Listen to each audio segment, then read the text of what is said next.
Hola, bienvenidos a mi canal. Hoy vamos a viajar por la República de Tartaristán. En este vídeo viajaremos al pasado y al futuro. Nos bañaremos en el río más grande de Europa. Conoceremos a los habitantes del río Zambeze. Veremos mezquitas e iglesias. Y sabremos quiénes vivían con las mejores vistas, los canes o los rusos. Va a ser muy divertido.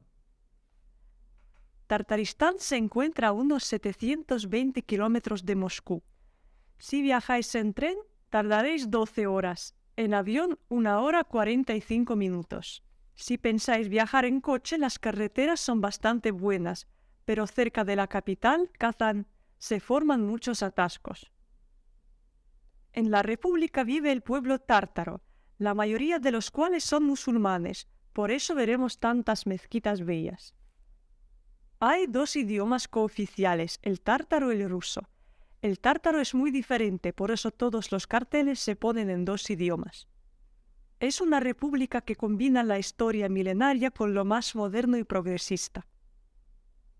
La capital de la república es Kazán. Seguramente algunos de vosotros la conocéis, ya que se celebraron varios partidos del Mundial del año 2018. Kazán es la 5ª ciudad más grande de Rusia, con 1.300.000 habitantes.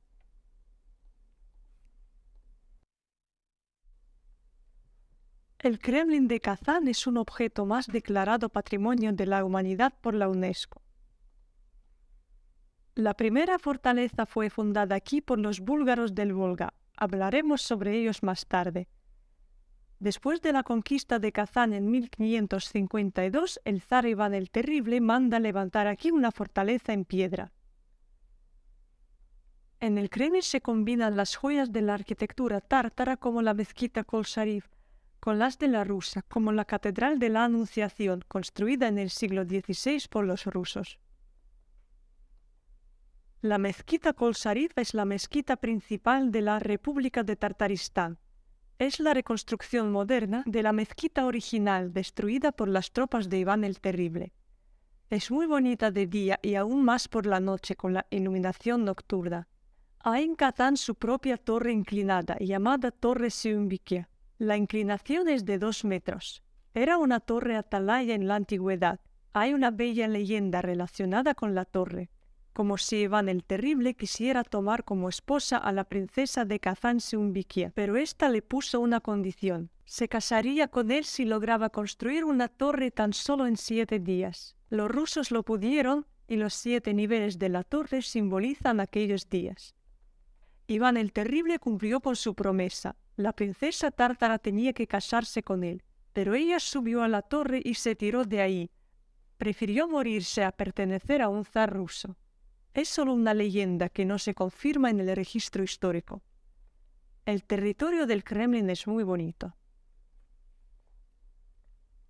Hay muchos museos, como el Museo Nacional de la República de Tartaristán, Museo de la Cultura Islámica, el Ermitaje de Kazán, Museo de la Historia de las Catedrales Ortodoxas y otros.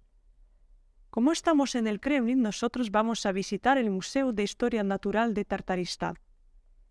Hay 12 salas que explican la aparición de la vida en la Tierra. Las salas de los fósiles y esqueletos de los dinosaurios son los más interesantes. Podemos imaginar cómo era la vida hace millones de años en las tierras de la actual República de Tartaristán. El museo es muy interactivo e interesante. Por ejemplo, aquí podemos desenterrar los restos de dinosaurios. Podemos tocar los meteoritos. Componer fragmentos del cuerpo de un dinosaurio.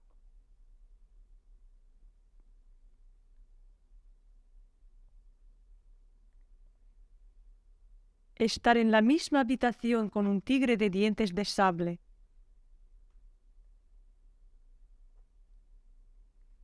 Y acariciar a otros animales extintos. Los niños están encantadísimos. En el museo hay dioramas, proyecciones, y muchos más elementos interactivos. Este es el esqueleto del oso de las cavernas.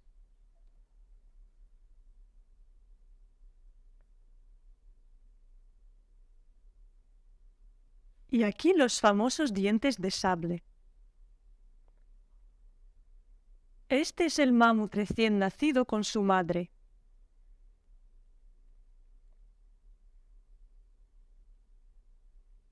Hay esqueletos de aves y de los habitantes de los mares.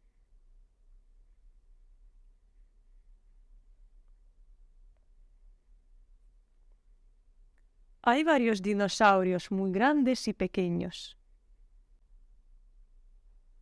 Cerca del Kremlin está la figura de Zyland. Es un dragón heráldico de Kazán. ¿Qué más podemos ver en Kazán? Este edificio parecido a un platillo volante es el Circo de Kazán. Es muy recomendable pasear por la calle peatonal Baumana. Hay muchos edificios bonitos, cafeterías y lugares de interés. Se destaca este campanario. Hay varias estatuas y figuritas del gato. Aquí existía una raza de gatos muy fuertes, luchadores y cazadores, que según las leyendas hasta habían salvado las vidas a varios canes. Así que su fama llegó a los oídos de Isabel Petrovna, emperatriz e hija de Pedro I, el fundador de San Petersburgo. Ella mandó traer unos gatos de Kazán al Palacio de Invierno de San Petersburgo para que cazasen los ratones abundantes en el palacio. Los descendientes de aquellos gatos viven en el Hermitage hasta hoy día y cumplen escrupulosamente su trabajo de defender las obras del arte de los roedores. Ahora es una tradición de que en el Hermitage vivan gatos, casi como con los famosos cuervos de la Torre de Londres. Impresiona el moderno Palacio de los Agricultores. Es la sede del Ministerio de la Agricultura de Tartaristán. La Catedral de Pedro y Pablo es una representante bonita del barroco ruso. Es el edificio del registro civil llamado Kazán, que tiene la forma del homónimo recipiente tradicional para cocinar, un tipo de caldera. Hay un mirador en el techo. Como siempre es muy curioso alejarse un poco del centro y ver lo que nos ofrecen otros barrios. Hay muchos lagos y fuentes. El Teatro de Títeres es un edificio muy bonito que parece a un palacio de los cuentos. Su nombre Equillat significa el cuento en el tártaro. Cerca se encuentran jardines que son fruto del concurso de las empresas que lo patrocinaban. Son muy bonitos e interesantes. Este es de McDonald's, que ahora lleva otro nombre en Rusia. Ahora nos dirigimos al Jardín Zoobotánico. El Jardín Zoobotánico de Kazán es el zoo más antiguo de Rusia, fundado en 1806. Se produjo la unión entre el Jardín Botánico y el Zoológico. Tiene dos territorios.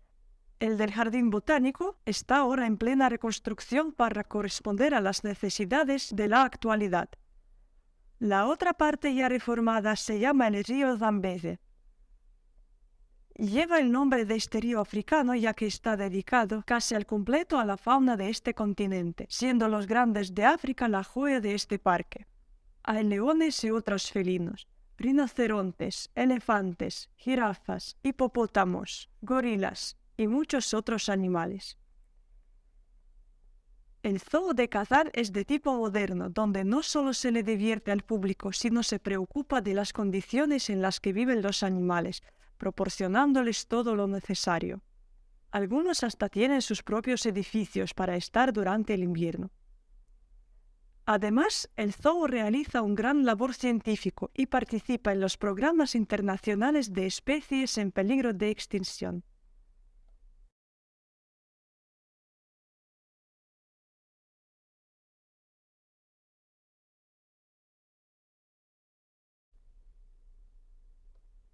Ahora nos vamos de Kazán y nos dirigimos a las afueras. Primero iremos a Volga, que en la antigüedad era la capital de Bulgaria del Volga. Para llegar a Volga hay dos opciones. En coche son más de 3 horas de camino, y sumando los atascos pueden ser muchas más. o en un barco súper rápido que dura 2 horas. Os recomiendo esta última opción no solo por ahorrar el tiempo, sino por las vistas del río que podréis apreciar solo desde el barco. Estos barcos superrápidos se llaman meteoros. Son los antiguos barcos soviéticos, pero se usan hasta hoy día. Funcionan de la manera siguiente. Debajo del agua el barco tiene algo similar a las alas y al ganar velocidad sube sobre la superficie acuática y casi no la toca. Por disminuir el contacto y la fricción del agua, el barco puede alcanzar la velocidad de 70 km por hora, que no se puede comparar con los barcos comunes lentos que navegan por el Volga. La parte de la proa es la que se levanta más, la popa está mucho más bajo. Así ya sabéis dónde elegir los asientos. El barco no tiene cubierta abierta, por motivos de seguridad, ya que con tanta velocidad del viento la gente se caería al agua. Pero hay unas pequeñas zonas abiertas entre los salones donde hace mucho ruido y viento, pero las vistas lo compensan todo. Para coger este barco tenéis que ir al puerto fluvial de Kazán. Es mejor comprar los billetes por internet y de antemano, porque ya no quedan en la estación el mismo día del viaje. La ruta del barco pasa por el río Volga, el más largo, grande y caudaloso de Europa. La longitud es de 3.530 kilómetros. Pero la anchura también impresiona. En algunos lugares alcanza 40 kilómetros. Ahora estamos pasando por el lugar más ancho, que está cerca del afluente principal del Volga, el río Kama. Se llama Kamskaya Ustye.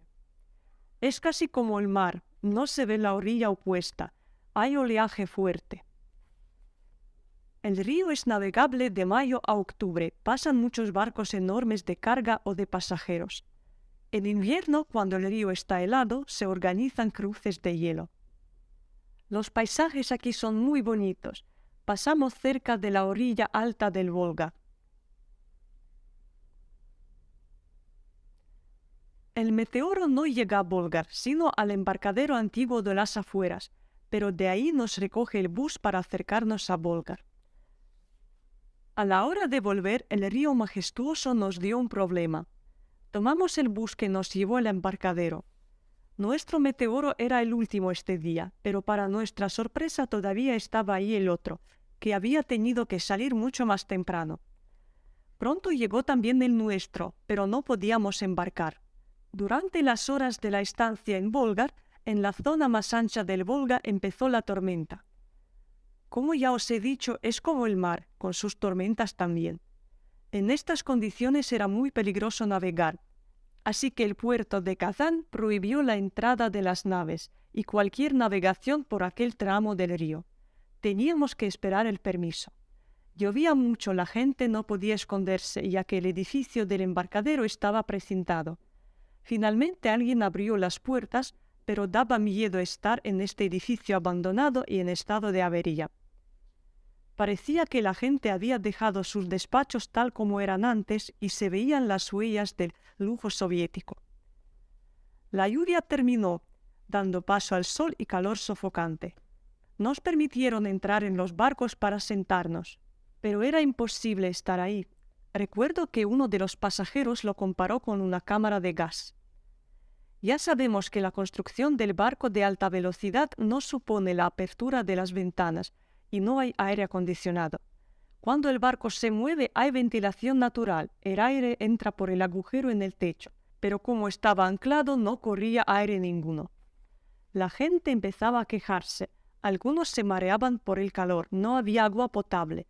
Del grifo en el baño sale el agua directamente del Volga, no sirve para beber. No había dónde sentarse. Yo tuve suerte en tumbarme en el ala del barco. Así por lo menos estaba sentada y podía bajar mis piernas al agua. Algunos querían regresar a Volgar, pero los capitanes de los 2 barcos nos decían que de un minuto para otro iban a recibir el permiso. Hacía sol y el Volga parecía tranquilo, pero Kazán seguía insistiendo en que a unos kilómetros de nosotros, en la afluencia del Kama, había una tormenta. Un señor padre de familia numerosa se puso muy nervioso, empezó a llamar a todas las instancias, hasta el Ministerio de Transporte para quejarse. Creo que así pasaron unas 5 horas. Empezaba ya a oscurecer. El capitán nos explicó que en este tipo de barcos pequeños se prohibía la navegación por las noches. Era demasiado peligroso, así que él llamó a Kazán para que nos enviaran autobuses. Pero tardarían 3 horas y media en llegar y después horas más para evacuar a toda esta gente. Éramos más de 200 personas de los 2 barcos. El capitán también estaba muy nervioso porque había dejado su coche en Kazán, en el aparcamiento del puerto, que se hacía de pago por las noches y no tenía ningunas ganas de pagarlo. Los buses ya estaban a punto de salir de Kazán cuando nos dieron el permiso de zarpar. Todos se pusieron muy contentos y felices. Por fin entraba el aire y los 2 barcos iban paralelos por el Volga, de vez en cuando adelantando uno al otro como si compitieran en llegar lo más rápido posible a Kazán. Entramos en el puerto ya a oscuras. Ya sabéis cuál es la desventaja de este modo de transporte, que no podéis planificar nada más para este día. El río Volga es impredecible. Bueno, nos hemos desviado un poco del tema y vamos a Bolgar. En la antigüedad era la capital de Bulgaria del Volga, un estado que existió aquí antes de ser conquistado por la Horda de Oro en el siglo XIII. Aquí fueron encontrados los yacimientos arqueológicos de los tiempos más remotos. El pueblo de Volgar creció, convirtiéndose en la capital, dado a su ubicación cómoda cerca de la afluencia del Volga con el río Kama. Así se podía controlar una gran parte de los territorios. Además, aquí se encontraba el mercado principal de la Bulgaria del Volga. Aquí se realizaba el comercio entre Rusia antigua y el Oriente, lo que no podía no atraer a un montón de artesanos y mercantes. Para que entendáis lo importante que era aquel mercado, cabe mencionar que acá venían a comerciar hasta personas de China o de España, o sea, de los 2 lados opuestos del continente. En el siglo XIII, cerca estaban las tropas de los rusos y de la Horda de Oro. Ellos luchaban entre sí y contra los búlgaros del Volga. Finalmente fueron conquistados por las tropas de la Horda de Oro. Los khanes desarrollaron mucho la ciudad, construyeron los edificios en piedra, algunos se conservan hasta hoy día. Y Volgar hasta se convirtió en la capital de la Horda de Oro por algún tiempo. Los búlgaros trasladaron su capital a Kazán, pero en 1552 ya los rusos conquistaron aquellas tierras. El conjunto de Volgar figura en la lista del Patrimonio de la Humanidad de la UNESCO. Se conservan varios edificios, los mausoleos, la mezquita, los minaretes, los baños, el Palacio del Khan. Hay varios museos que se puede visitar. Vamos a ver lo que se conserva del Palacio del Khan. Las vistas del Volga desde el palacio son impresionantes.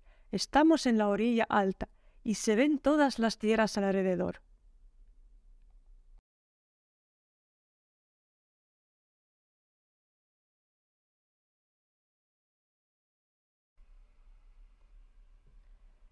Del Palacio del Khan quedan restos de piedras y columnas.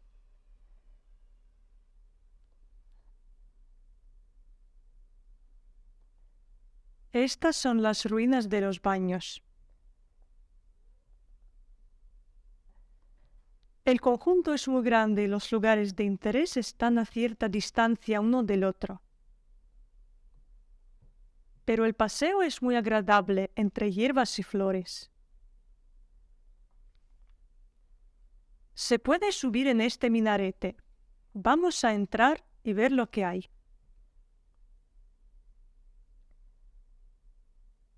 Esta escalera de caracol es un buen ejercicio. Espero que las vistas merezcan la pena. Ya estamos saliendo, ¡qué alto!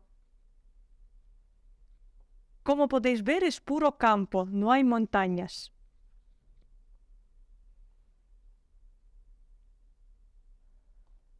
Bajar la escalera da mucho vértigo, hay que tener mucho cuidado. Acabamos de bajar de ahí. Los ornamentos son preciosos.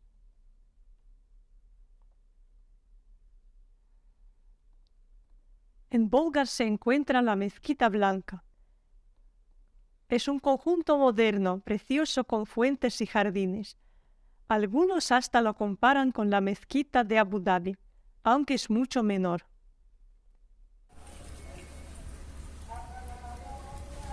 En Volga su silueta se divisa ya desde el río. Cerca se encuentra el edificio de la Academia Islámica. Volga es un lugar de peregrinación de los musulmanes, ya que los búlgaros del Volga en el año 922 se convirtieron al Islam, extendiéndolo luego por toda esta zona de los ríos Volga y Kama.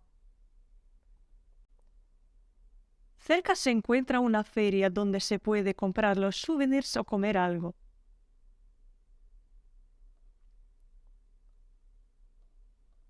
Ahora dejamos a los Kades y nos trasladamos a Sviazhsk para ver qué hacían los rusos. Para llegar ahí podéis usar el meteoro.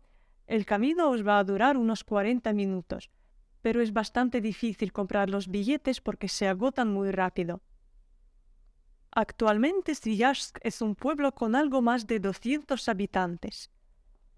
El pueblo fue fundado en 1551 y servía de base de las tropas rusas durante el asedio de Kazán.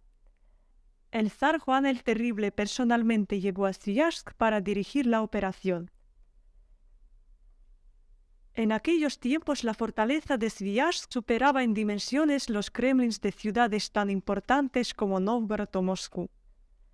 Sviazhsk es una isla de orillas muy altas, lo que sumándose a la fortaleza la convertía en un lugar inasequible para el enemigo. La isla se encuentra en la afluencia del río Sviaga con el Volga. Actualmente hay un dique que unió Sviazhsk con la tierra. En pequeña Sviazhsk fueron construidos varios monasterios, convirtiendo esta ciudad en un pilar de la fe ortodoxa en aquellas tierras. Ahora es un pueblo bien cuidado y con encanto. Aparte de varios monasterios y museos, insisto en que visitéis el Museo de la Madera Arqueológica. Sí, así se llama y no he visto nada parecido en Rusia. Está debajo de la tierra en el lugar de un yacimiento arqueológico.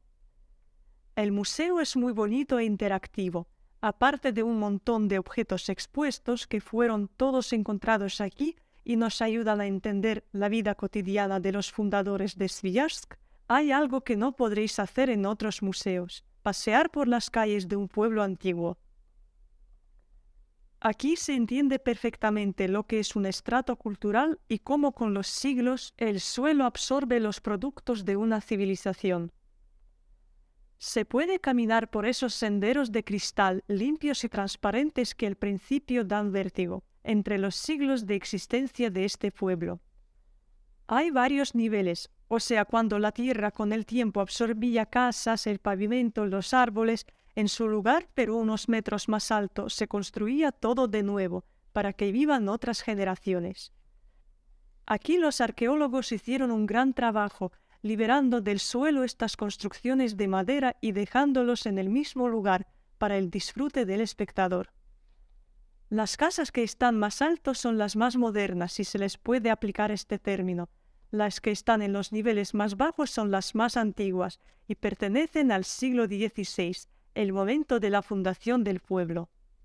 Gracias a los arqueólogos tenemos aquí casi la visión de rayos X y podemos ver qué cosas se encontraban en qué lugar en diferentes siglos.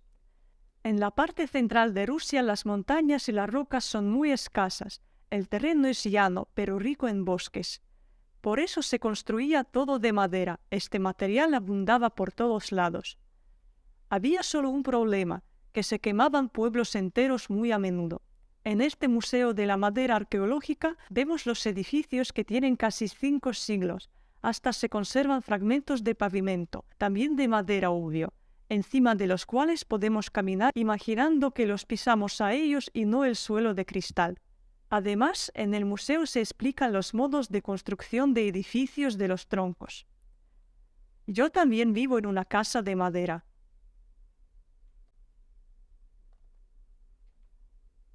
Sviajsk también forma parte del Patrimonio de la Humanidad por la UNESCO.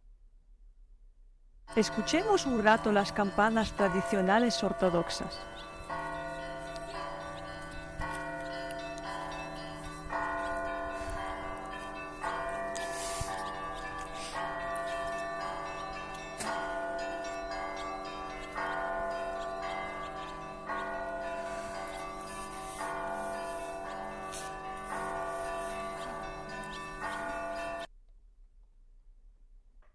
Este es el edificio de la antigua estación de bomberos con la torre. ¿Qué vistas tienen los lugareños? Las aves rapaces daban vueltas sobre el Volga en busca del mejor pez.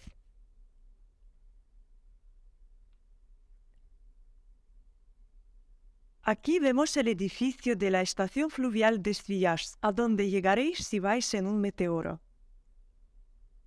Es una reconstrucción del bote del emperador Pablo I, que lo usó para llegar de Sviajsk a Kazán. Es muy agradable darse el paseo por el malecón, disfrutando de las vistas, de la naturaleza y los jardines.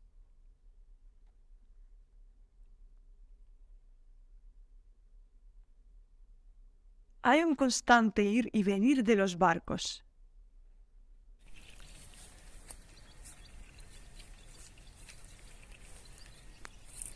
Es otro monasterio de Sviajsk con una catedral impresionante.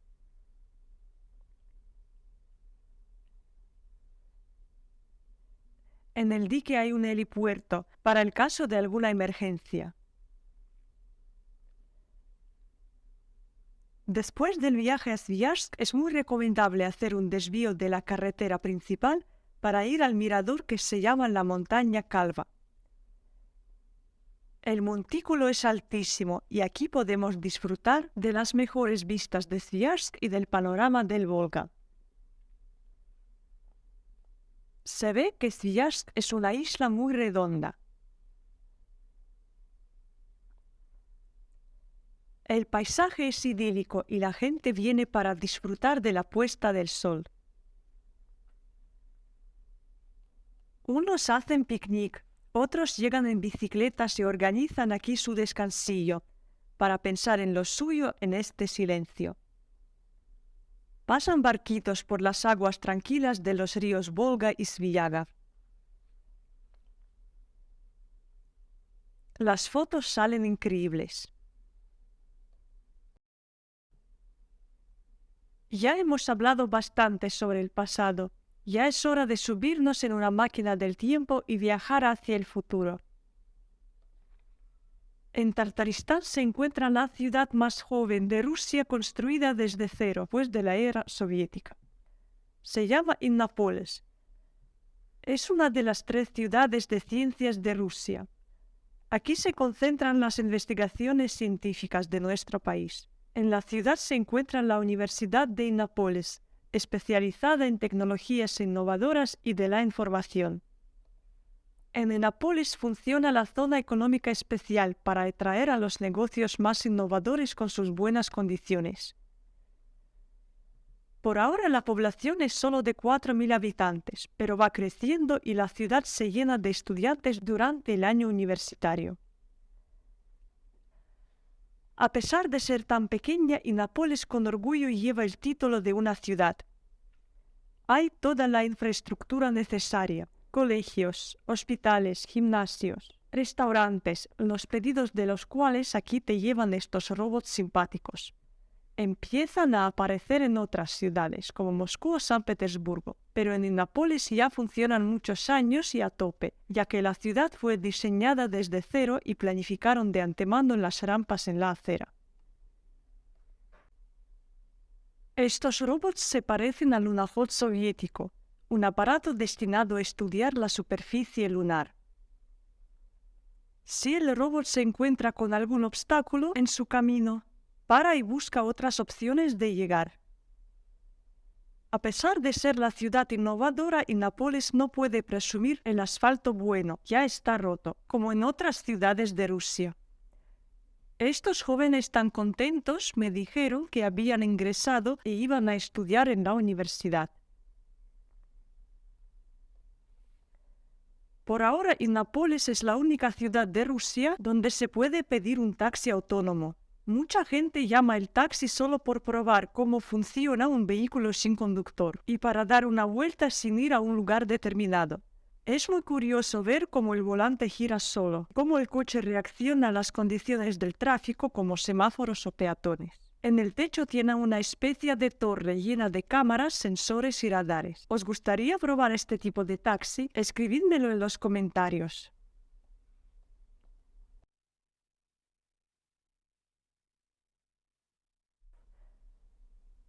¡Qué calor hace aquí en agosto! A mí me apetece mucho darme un baño en el río. Pasamos a la sección donde nadar si no hay mar. Yo decidí ir a una de las playas de las afueras, primero para que el agua sea más limpia y segundo para tener unas vistas del Kremlin de Kazán. Además, por el camino se puede ver otro lugar de interés. Tenemos que llegar al templo de todas las religiones. Es un conjunto arquitectónico que alberga en un solo edificio una iglesia ortodoxa, una sinagoga, un minarete musulmán, una pagoda budista y otras construcciones. Hay incluso algunas religiones extintas. El lugar lo fundó un artista local, Ildar Hana. Por dentro no se celebra ningún rito, el edificio es más un museo y el espacio artístico y creativo, ya que por ahora los representantes de varias denominaciones religiosas no han logrado un consenso para rezar todos juntos bajo el mismo techo. Cerca de este templo está la estación del ferry que tomaremos para cruzar el río e ir a la playa. El Volga es ancho en este lugar y no hay puente, por eso se forma una cola enorme de coches. Todos ellos no van a la playa, sino necesitan seguir por la carretera a otros pueblos. En invierno se organiza un cruce de hielo que depende de su grosor. Como necesitamos ir solo a la playa y no continuaremos el viaje por la carretera, dejamos el coche en la orilla de Kazán y compramos los billetes al transbordador solo para los pasajeros. Así es mucho más barato que ir en coche y no hay que hacer tanta cola. Aquí ya hay gente que nada en esta playita, pero el viaje en transbordador merece la pena y dura tan solo 10 minutos. En agosto muchos ríos de Rusia se cubren de una capa de pequeñas algas redondas parecidas al poliestireno. Se dice entonces que el agua florece. Esto se ve ahora en el Volga. En algunos lugares la concentración es tan alta que parece aurora boreal en el agua.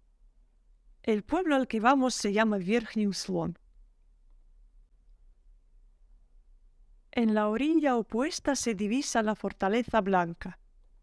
Es el Kremlin de Kazán. La playa es muy larga, arenosa y con algunos arbustos. El fondo es de arena con fragmentos de conchas y piedras.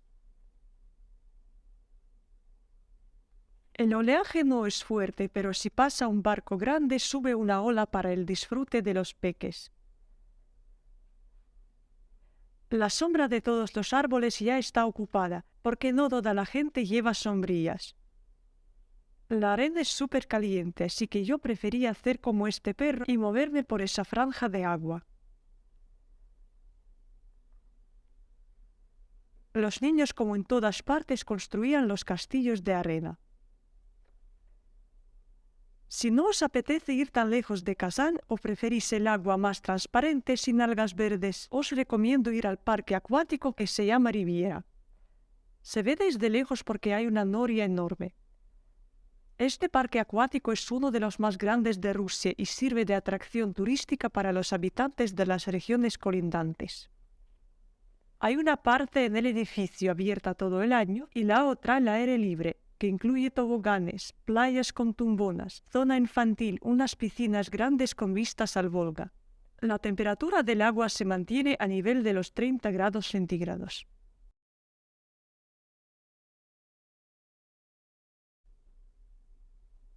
Subámonos en la noria. El precio depende de la hora. Por la noche se hace más caro, pero se enciende la iluminación nocturna. Cada cabina es temática y dedicada a algún país del mundo y su capital. Ahora vemos pasar las cabinas de Cuba, España y México. Esa noria es muy alta, la tercera más alta de Rusia y nos sube a la altura de 65 metros. Se ve el panorama del Volga y del centro de Kazán.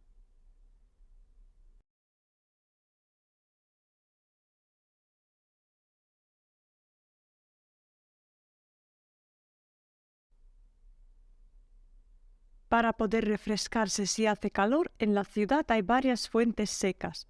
Se llaman así las fuentes que no tienen ningún recipiente del agua que sale directamente del suelo. Bastante cerca de la ciudad se encuentran los lagos azules. Son lagos muy profundos de origen kárstico y con agua muy transparente, populares para hacer snorkel. Estuve ahí en invierno, así que no me sumergí. ¿Qué es lo que podéis llevaros de Tartaristán como recuerdo? En Kazán se encuentra el conjunto Tugar-Avelim. Es una imitación de una típica aldea tártara. El conjunto es muy turístico. Hay varios museos, restaurantes, tiendas de souvenirs, donde se puede comprar productos artesanales. Además, hay una mezquita y un registro civil musulmán, con una tienda de vestidos de novia. Suena siempre la música tártara. Vamos a escucharla un rato para tener una idea de cómo suena el idioma.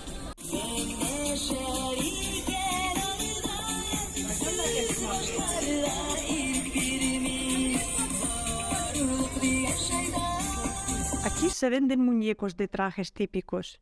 Siempre llevan la tübeteyka, el gorro tradicional. Estos abuelitos son muy simpáticos.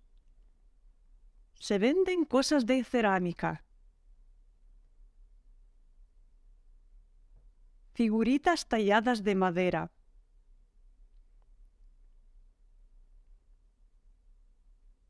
las zapatillas de fieltro, juguetes, cuadros,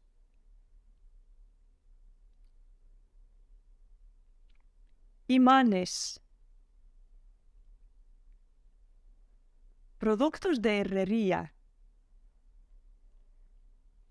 porcelana, artículos del equipo de hockey local, Akbars, y otros souvenirs. Es imposible visitar Kazán sin probar la comida típica. No es necesario ir a las tiendas de recuerdos, ahí todo es más caro, si no podéis comprarla en cualquier supermercado. La cocina tártara es famosa por sus empanadas. Todas tienen su forma, algunas se fríen, otras se hornean, pero casi todas llevan el relleno de carne. A esa empanadilla triangular se la llama eshpashmak y se la valora tanto que le hicieron un monumento en Kazán. En Tartaristán se produce mucha miel. Hasta hay un centro comercial cuya decoración se asemeja a un panal de abejas. Obligatoriamente hay que degustar y comprar unas cajas para llevar de este dulce típico chak-chak. Son gusanillos de masa pegados entre sí con miel. Se vende un montón de varios dulces orientales. Me compré estos rellenos de nuez. Impresiona la variedad de lokum. Los hay casi con todo, incluso los pétalos de rosa. Yo me llevé este de pistachos y bayas, y aunque se pega mucho a los dientes y es difícil de masticar, desaparece muy rápido por lo rico que es. Esta es churchela, otro dulce famoso y popular también en el Cáucaso. Se parece al salchichón, pero se hace de nueces cocidas en el zumo de uvas. Hay productos de charcutería elaborados de carne de caballo. Sí, los tártaros son uno de los pueblos que comen carne de este animal. Yo no me atreví. Se venden varias infusiones de las hierbas recogidas en la República. Me comí un chiburek enorme. Era más grande que mi cabeza. Es la masa frita con varios rellenos. El mío era de queso, pero la masa es muy fina y ligera. Muchas gracias por ver este vídeo. Si os ha gustado, no olvidéis de suscribiros y activar las notificaciones para seguir viajando juntos. ¿Qué lugar de Tartaristán os ha gustado más? Escribídmelo en los comentarios. Os dejo en este concierto para que podáis escuchar a estos cantantes tártaros. Por lo visto son famosos que toda la gente que habla tártaro sabe la letra de memoria. Nos vemos muy pronto en otro rincón de Rusia.